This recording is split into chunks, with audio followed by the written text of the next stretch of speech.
علماء کے تشریف لانے سے میں آپ کو 1000 خوش آمدید کہتا ہوں اور آپ کے لیے دعا کرتا ہوں اور آپ سے دعا کا منتظر ہوں۔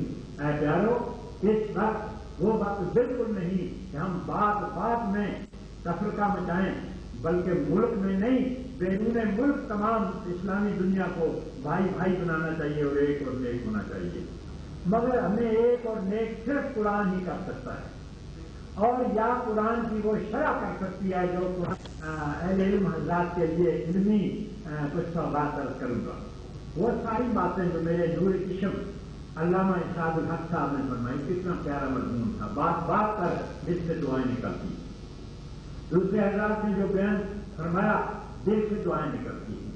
اے پیارے صاحب، اب فقیر ان کے بیان کیے ہوئے پر تھوڑے سے پھول چڑھاتا ہے، اور وہ حضور صلی اللہ علیہ وسلم ہی کے آستان سے لے کر بدر فرماتے ہیں آقا کے گفت کے سائے ماں حمزے معاشمی آج صلی اللہ علیہ وسلم ساری کائنات میں ایک انفرادی شخصیت حیثیت سے آئے، کوئی پیغمبر اس حیثیت سے نہیں آیا جیسا حضور تشریف لائے۔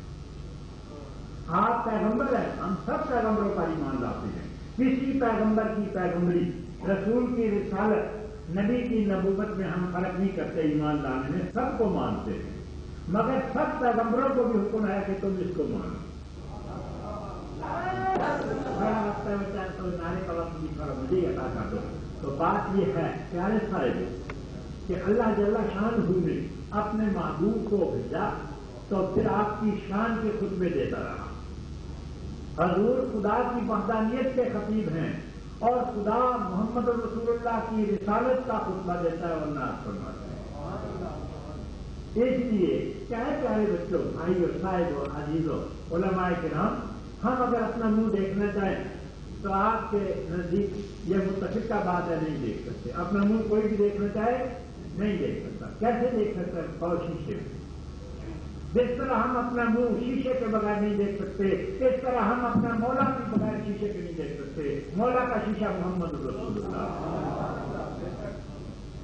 جب ان کو دیکھا تو ان کے شیشے میں خدا نظر آتا ہے۔ ہمارا علم، ہماری عقل، ادراک، فہم، فراست اور قوتیں یہ خدا سے خاص ہیں، خدا کو کوئی گھیرے میں نہیں ڈال سکتا، ولا یحیطون بشیء من علمہ۔ مگر جس کو اس نے توفیق دیا تو وہ توفیق یہی ہے کہ جو شیشہ کو استعمال کرے، جس طرح شیشے میں اپنا منہ نظر آتا ہے اسی طرح خدا کے شیشے میں خدا نظر آتا ہے اور اپنا مولا نظر آتا ہے۔ اے پیارے صاحب، یہ قرآن کریم اپنی عظمتوں کے ساتھ آیا اور اس نے ہر سوال کا جواب دیا۔ آپ اور ہم پوچھتے ہیں کہ اے قرآن کریم تو کیا ہے، تو قرآن کریم جواب دیتا ہے ذالک الدین القیم، یہ ہمیشہ قائم رہنے اور قائم رکھنے والا دین ہے۔ سبحان اللہ۔ تو یہ دین قیم ہے اور قیمہ ہے، یہ قائم رہنے والا دین ہے۔ ہم پوچھتے ہیں کہ پھر اس کا لقب کیا ہے، تو علماء، محدثین اور مجتہدین ائمہ کرام نے ہمیں جو کچھ تعلیم فرمایا، ان بزرگوں کی تعلیم سے کوئی انحراف نہیں کر سکتا، اور اگر کرے تو پھر راہ راست پر رہ نہیں سکتا۔ انہوں نے فرمایا یہ ناریب ضابطۂ کائنات ہے۔ کیا ہے؟ اسلام کیا ہے؟ ہاں، ایسا ضابطۂ کائنات تو اور بھی ہیں، ہر ایک شخص کے ملک کی کائنات ہوتی ہے، اس کا ضابطہ بھی ہے، مگر ناریب کوئی نہیں ہے۔ ایک یہی ہے ناریب ابھی جس کی شان میں۔ تو آپ میں سے ہر میرا صاحب، میرا عزیز، میرا بچہ، میرا دوست، میرا بھائی، میرا عزیز محترم مجھے کہے گا محدث علی اتنے بڑے عالم ہو کر 500 کتابوں کے مصنف میں کیا بات کہتے ہیں، 3 حرف کہتے ہیں اور آگے کہتے ہیں یہ کتاب ہے، 3 حرف بھی کبھی کتاب ہوئے ہیں۔ کہو جو قابل تسلیم بات ہے اس میں ہی حجت اور انکار نہیں ہو سکتا۔ قرآن خدا کا وہ کلام ہے جس کے انکار نہیں ہو سکتا۔ خالق کائنات فرماتا ہے یہ حرف تو 3 ہے، الف اور لام اور میم، مگر وہی فرماتا ہے ذالک الکتاب، یہ پوری کتاب ہے۔ تو کہو مان لیا ہم نے، مان لیا ہم نے۔ آگے فرماتے لا ریب فیہ، اس میں کوئی شک نہیں، ہم دھکے سے تمہیں نہیں کہتے، حقیقت یہ ہے کہ یہ مکمل کتاب ہے۔ اور پھر اس کی کیا شان ہے، پھر اس کا جواب دیتا ہے ہدی للمتقین۔ تقویٰ بندہ کا ظاہر اور باطن اللہ اور رسول کی منشا اور اصول کے مطابق ہو جانا تقویٰ ہے۔ جس تقویٰ کے لیے فرماتا ہے انما یتقبل اللہ من المتقین، اللہ کا فیصلہ کن یہی عمل ہے کہ وہ تقویٰ والوں کے بغیر کسی سے کوئی چیز قبول نہیں کرتا۔ تو اسلام کے دو حصے ہیں، ایک اعتقاد ہے اور ایک عمل ہے۔ دوسری طرف سے کہیے ایک عمل ہے اور ایک ایمان ہے۔ تو ایمان اور عمل دونوں میں سے کوئی چیز قابل قبول نہیں جب تک تقویٰ ساتھ نہ ہو۔ انما کلمہ حسن ہے، اور یہ کہتے ہیں کہ اس کے سوا دوسری بات نہیں، یہی بات ہے یتقبل اللہ ہو، خدا قبول کرتا ہے من المتقین، تقویٰ والوں سے۔ تو بات یہ نکل آئی کہ جس میں تقویٰ نہیں اس کا نہ ایمان مقبول ہے نہ اس کا عمل مقبول ہے۔ علم کی بات ہے میرے پیارے صاحبوں، بزرگوں، صاحبوں، صاحب علم حضرات، اللہ آپ کے علم و عمر و اتقاء میں برکت عطا فرمائے۔ تو جب یہ ہوا تو معلوم ہوا کہ تقویٰ والوں کے لیے مکمل ضابطہ یہ ہے۔ اب کچھ ہمارے پیارے دوست، بچے، عزیز اور خاندہ لوگ کہتے ہیں یہ اسلام ایک ضابطہ حیات ہے، اس سے پکے دل سے توبہ کرنا چاہیے، اسلام کو ضابطہ حیات کبھی نہیں کہنا چاہیے، یہ علم کے نقص اور قصور کی وجہ سے کہتے ہیں۔ ہماری ایک حیات ہے اور ایک ہماری موت ہے، ہماری زندگی بھی اسی کے مطابق ہے، ہماری موت بھی اسی کے مطابق ہے، ہمارا حشر و نشر بھی اسی کے مطابق ہے۔ صرف ضابطہ حیات کہنا تو یہ جو مطلب ہے کسی کو جاگیر دی جائے تا حیات تیری یہ جاگیر ہے، جو ہی مرا جاگیر ختم ہوئی، اس لیے اسے ضابطہ حیات نہیں کہنا چاہیے، بہت ضابطہ کائنات ہے، بہت ضابطہ ہے، اور یہ بھی کامل نہیں ہے۔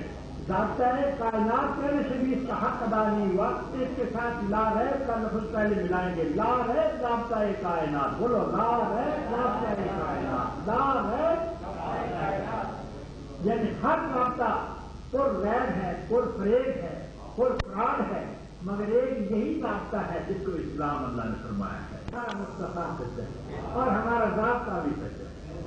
تین باتوں کی وجہ سے ہمارے سچائی کے تین ثبوت ہیں اور سند ہے۔ پہلا یہ کہ ہم جس خدا کو مانتے ہیں وہ سچا ہے، اور جس مصطفیٰ کی امتی ہیں وہ سچا ہے، اور جس ضابطہ کو مانتے ہیں وہ بھی سچا ہے، اس لیے ہم سچے ہیں۔ اگر کہ ہمارے حالات دوسرے جیسے ہو جائیں، ہم کسی وقت پستی کا شکار ہو جائیں اور اضطراب میں پڑ جائیں، مگر وہ ہماری اپنی نالائکی ہے، ورنہ ضابطہ کے لحاظ سے ہم نہ کبھی پست ہو سکتے ہیں اور نہ کبھی ہار سکتے ہیں اور نہ کبھی ذلیل ہو سکتے ہیں، نہ مغلوب ہو سکتے ہیں۔ قرآن کریم میں تمام قسم کے سبق دیے، جیسا میرے ایک پیارے بچے کا وہ اپنے قاضی صاحب کا مقالہ بڑا پیارا تھا، یعنی ان سے کوئی پوچھتا کہ بتائیے کہ آپ کے ضابطہ نے ہر چیز کا سبق دیا، کیا بتاؤ غلامی کا بھی سبق دیا ہے؟ تو وہ کہیں کہ توبہ غلامی کا سبق اسلام نے نہیں دیا۔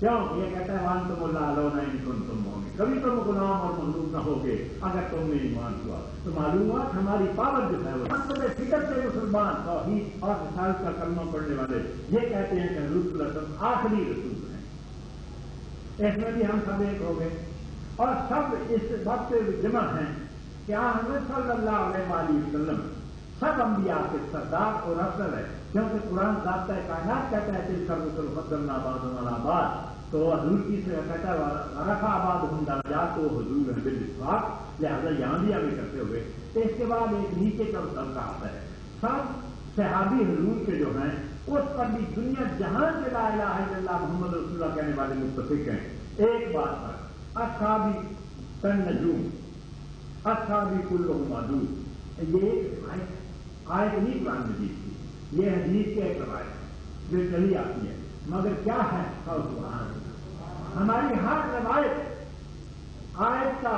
پرتو ہے، ہر روایت آیت کا پرتو ہے، کوئی حدیث ایسی نہیں جو قرآن سے ثابت نہ ہو۔ سبحان اللہ، جو لوگ حدیث کا انکار کرتے ہیں، مجھے ایک پرمان دوست ملے جو حدیث کا انکار کرتے تھے، تو گاڑی میں سفر تھا، مجھ سے کہنے لگے کہ حدیث کو بھی مان لیا جائے، بخاری، مسلم، ابو داؤد، ترمذی، نسائی، ابن ماجہ، فلاں فلاں فلاں فلاں، یہ بے شمار قرآن اور بے شمار خداؤں پر اعتقاد ہوتا ہے کہ یہ لہذا صاف شرک ہے۔ میں نے کہا بہت اچھا، آپ نے، میں سمجھ گیا خوشبو آ گئی کہاں کے پھول ہیں، تو میں نے ان سے ذکر کیا کہ بتائیے کہ آپ کیا مانتے ہو؟ صرف قرآن۔ میں نے کہا بہت اچھا،